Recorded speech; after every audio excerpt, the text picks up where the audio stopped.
ரீசெண்டா ஒரு போஸ்ட் உங்களுக்கு பார்த்தோம், showing all my X how it's done அப்படின்னு. ரிவெஞ்ச்.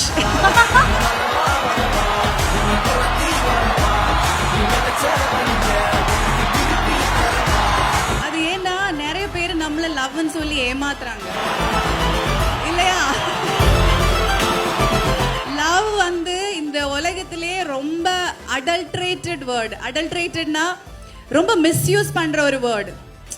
லவ்னு சொல்லி நிறைய என்ன சொல்றது டார்ச்சர் பண்றாங்க. லவ் வந்து எப்படி டாக்ஸிக் பண்ண முடியும்னா அதுதான் இந்த உலகத்துல மோஸ்ட்லி நடந்துட்டு இருக்கு. ஸோ ஒரு உண்மையான லவ் நான் எக்ஸ்பீரியன்ஸ் பண்ணும்போது அப்பதான் நான் நினைச்சேன், ஓ இதுதான் லவ்வா, கடவுளே இப்படி ஒரு லவ் பாசிபிளா, ஹாப்பியா இருக்க முடியுமா, சந்தோஷமா இருக்க முடியுமா, எனக்கு நானாவே இருக்க முடியுமான்னு யோசிச்சேன். அப்போ அது வந்து அந்த ஒரு சின்ன ரிவெஞ்ச்.